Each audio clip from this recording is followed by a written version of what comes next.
नमस्कार, मैं अशोक सैनी आप सभी का पीसी क्लासेज आबनेरी यूट्यूब चैनल पर स्वागत करता हूं।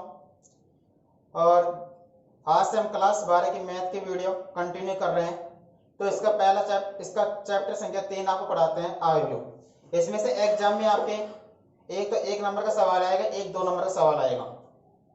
और जितने भी स्टूडेंट हमारी ये वीडियो को देख रहे हैं उन तमाम स्टूडेंट के पास जरूर पहुंचाएं जो कोचिंग नहीं कर सकते या जो घर पर रहकर पढ़ाई कर रहे हैं इस लॉकडाउन के दौरान, ताकि उन सभी गरीब बच्चों को फायदा हो सके। और चलो हम देर नहीं करते स्टार्ट करते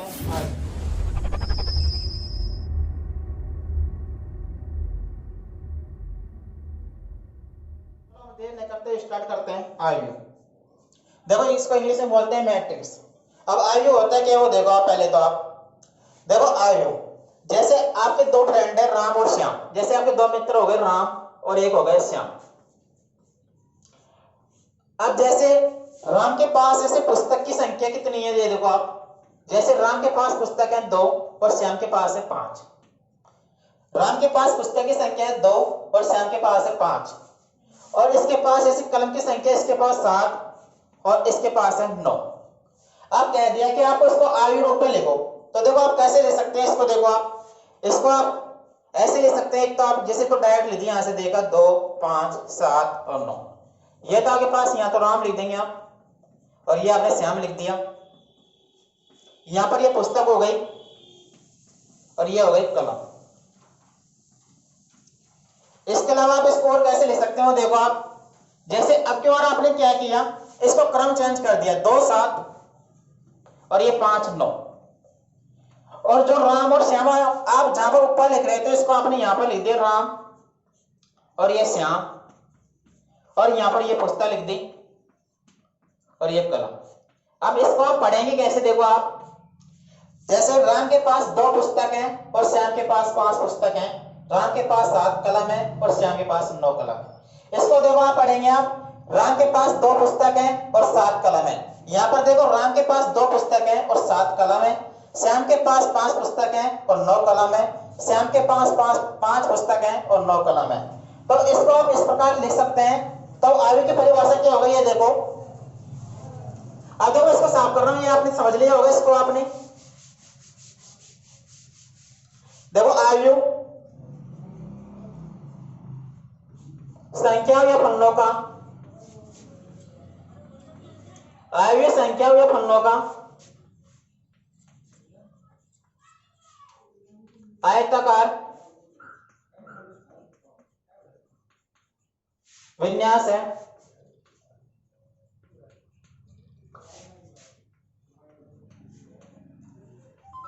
इन संख्याओं या पन्नों को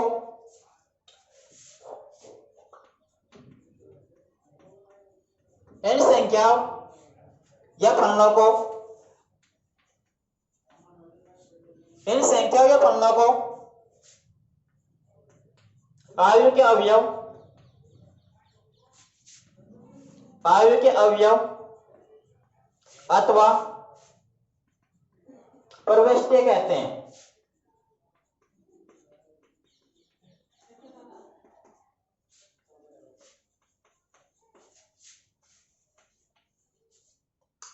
आयु परिभाषा क्या हो गई, आयु संख्या व पन्नों का आयताकार विन्यास है। इन संख्या व पन्नों को आयु के अवयव प्रविष्टि बोलते हैं। अब जैसे देखो आपके पास 2 फ्रेंड है राम और श्याम, और इसके पास पुस्तकों की संख्या 5 है, इसके पास 2 है, इसके पास 5 है। कलम की संख्या राम के पास 7 है और श्याम के पास 9 है। तो 2 5 7 9 इसके क्या हो गए, अवयव हो गए। और ये क्या हो गया, जैसे इसको आपने मान लिया a के बराबर, तो ये क्या हो गया, आयु हो गया। आयु के अंदर होते हैं प्रविष्टि अवयव होते हैं, और ये हो गया आपका आयु। तो आयु संख्या पन्नों का आयताकार विन्यास है। इस संख्या पन्नों को आयु के अवयव अथवा प्रविष्टि बोलते हैं। अब देखो नेक्स्ट आयु के प्रकार, नेक्स्ट है आयु का क्रम। अब देखो आयु का क्रम होता क्या है, जैसे देखो आपके पास एक आयु दे दिया, मान लो a बराबर जैसे 2 3 5 और 7 ये दे दिया। अब देखो एक बात ध्यान रखना, इसकी जो आड़ी पंक्ति होती है, आड़ी पंक्ति जैसे 2 3 है और 1 5 7 है, इसको तो बोलेंगे आप पंक्ति। जैसे इसको R1 हो गया ये तो, और ये हो गया R2, रोमन पंक्ति होती है। तो ये तो हो गया R1 और ये R2। जो आड़ी होती है उनको बोलते हैं पंक्ति, और जो खड़ी लाइन होती है उनको बोलते हैं कॉलम। जैसे एक कॉलम ये हो गया, एक कॉलम ये हो गया, ये हो गया C1 और ये हो गया C2। ये तो क्या हो गया, इसका कॉलम हो गए, ये इसमें दो तो ये कॉलम हो गए, और दो ये क्या हो गई, ये पंक्ति हो गई, इसमें ये पंक्ति हो गई और एक पंक्ति ये हो गई। कहने का मतलब आड़ी पंक्ति होती, आड़ी को तो बोलते हैं पंक्ति और खड़ी लाइन को बोलते हैं स्तंभ। अब देखो इसमें आपके पास दो पंक्ति है और दो स्तंभ है, तो इसका क्रम क्या होगा, 2 गुणा 2। पहले आप पंक्तियों की संख्या को लिखेंगे, फिर आप स्तंभों की संख्या को लिखेंगे। जैसे दूसरे एग्जाम्पल समझाते हैं इसको। जैसे आपके पास b बराबर दे दिया, मान लो 2 3 5 7 और ये दिया 1 4 9। अब देखो इसमें इसकी एक रो तो ये हो गई, ये तो हो गई R1 पंक्ति हो गई, और ये हो गई R2 पंक्ति हो गई। अब देखो 3 स्तंभ है, इसमें एक स्तंभ ये है, एक ये है और ये है। इसमें 2 तो पंक्ति है और 3 स्तंभ है, तो इसका क्रम क्या हो जाएगा, 2 पंक्ति और 3 स्तंभ, तो 2 गुणा 3 क्रम का होगा। कहने का मतलब क्या हो गया, यदि किसी आयु में n पंक्ति है तथा n स्तंभ है तो उसे n गुणा n क्रम का आयु कहते हैं। जैसे a बराबर आपके पास a11 a12 a1j dot a1n, a21 a22 a2j dot dot a2n, ai1 ai2 aij dot dot ain, इसी प्रकार dot dot am1 am2 amj amn। अब बताओ इसे पंक्तियों की संख्या कितनी है, बताओ यहां से यहां तक इसमें m पंक्ति है, तो पंक्ति किसकी है m, और स्तंभों की संख्या देखो 1 2 j और फिर n, तो स्तंभों की संख्या कितनी है n, तो इसका क्रम क्या हो गया, 1 m गुणा n हो गया। अब जैसे देखो यहाँ पर aij, अब इसको संक्षेप में क्या लिखेंगे, इसको लिख देंगे aij और m गुणा n। यहाँ पर n पंक्तियों की संख्या है और n स्तंभों की संख्या है। उम्मीद करता हूँ कि उनको ये समझ में आया होगा। अगर नहीं आया हो तो इसको थोड़ा सा बैक करना और देख लेना। अब नेक्स्ट चलते हैं आयु के प्रकार। अब देखो आयु के प्रकार के अंदर आप देखो पहला है पंक्ति आयु। अब पंक्ति आयु होता क्या है, देखो आप, वह आयु जिसमें केवल एक ही पंक्ति हो, पंक्ति आयु कहलाता है।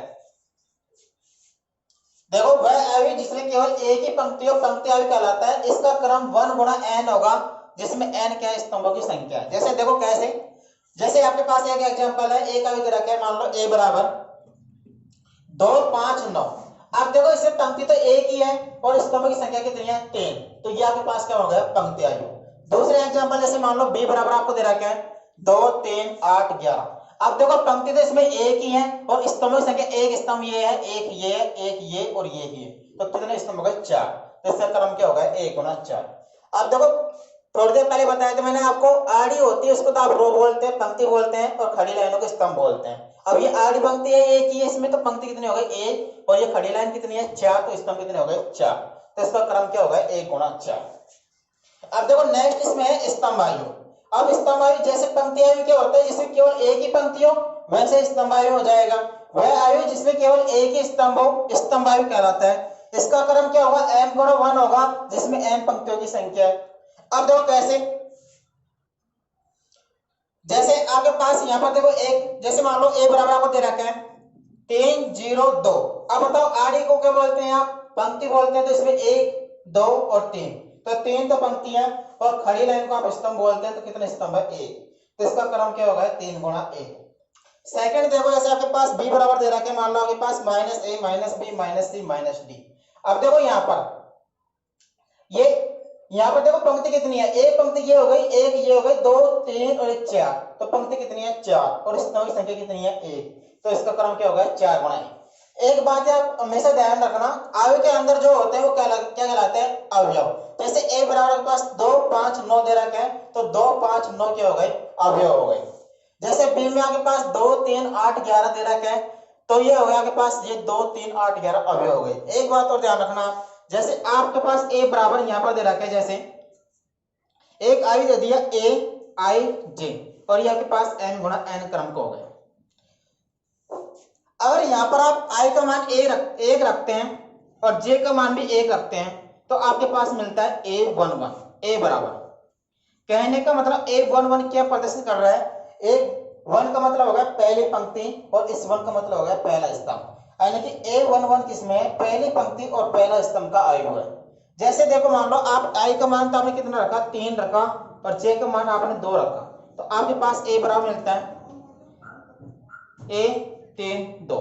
इसका मतलब क्या हो गया, एक त्रिकोण हो गया तीसरी पंक्ति और दूसरा स्तंभ, यानी कहने मतलब ये और किसमें, तीसरी पंक्ति और दूसरे स्तंभ में है। अब देखो इसका अगला प्रकार देखो आप, देखो इसमें नेक्स्ट है आपका शून्य आयु।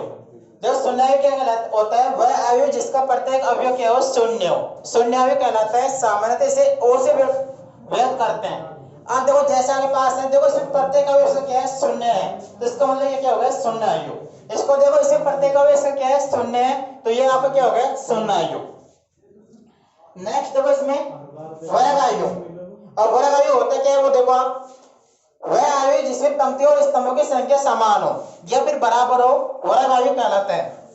जैसे फॉर एग्जांपल आपके लिए देखो इसमें देखो 1 - 2 3 और 5, इसमें पंक्तियों की संख्या कितनी है बताओ, एक पंक्ति आपके पास ये है और एक पंक्ति ये है, इसमें दो पंक्ति हैं और स्तंभ भी आपके पास, एक स्तंभ ये है और एक स्तंभ ये है। कहने का मतलब इसे पंक्ति और स्तंभों की संख्या बराबर है, तो ये क्या होगा आपका वर्ग आयु। इसका क्रम क्या होगा, 2 × 2 का क्रम होगा इसमें। अब इसमें देखो आपके पास जैसे इसमें कितनी पंक्ति है, एक पंक्ति आपके पास ये है, एक ये है और ये है, तो 3 पंक्ति हो गई, ये 3 को आपने यहाँ पर लिख दिया। और देखो एक स्तंभ आपके पास ये है, एक ये स्तंभ हो गया और एक ये स्तंभ हो गया, तो स्तंभ कितने हैं, 3, तो इसका क्रम क्या हो गया, 3 × 3। इसमें देखो आप, इसमें देखो कितने पंक्ति है इसमें, A11 A12 A1n, तो देखो यहाँ से यहाँ तक इसमें n पंक्तियां हैं और स्तंभों की संख्या कितनी है, n, तो इसका क्रम क्या हो गया, n × n। और चूंकि इसमें पंक्ति और स्तंभों की संख्या बराबर है, तो ये आपका क्या हो गया, वर्ग आयु हो गया। अब देखो इसमें एक बार ये ध्यान देना, जो यहाँ पर होते हैं, इस विकर्ण पर होते हैं, इसको तो बोलते हैं मुख्य विकर्ण, इस विकर्ण को तो आप क्या बोलेंगे, मुख्य विकर्ण, और इसको बोलेंगे पश्च विकर्ण। ऐसे इसमें ये तो आपके पास मुख्य विकर्ण हो गया और एक इसका पश्च विकर्ण हो गया। जैसे आपसे एग्जाम पूछते हैं इसके मुख्य विकर्ण के अवयव लिखो, तो कितने हैं, 1 5, इसके मुख्य विकर्ण पर अवयव 0 9 8, और ऐसे ही ये इसको मुख्य विकर्ण हो गया। अब देखो अगला प्रकार इसका, देखो इसका नेक्स्ट प्रकार विकर्ण आयु। अब देखो थोड़ी देर पहले मैंने पढ़ाया था वर्ग आयु। वर्ग आयु क्या पढ़ाया था, जैसे पंक्ति और स्तंभ की संख्या अगर बराबर हो जाती है आपके पास, तो वो आपके पास बन जाता है वर्ग आयु। इसके अलावा मैंने आपको लास्ट में एक चीज बताई थी इसमें, जैसे आपके पास ये वर्ग आयु है, तो इसे ये तो आपके पास होता है मुख्य विकर्ण होता है, ये तो आपके पास जो यहाँ पर होंगे वो तो किस पर होंगे, मुख्य विकर्ण पर, ये वाला विकर्ण। और उसके अलावा ये वाला जो विकर्ण होता है वो आपके पास होता है पश्च विकर्ण होता है।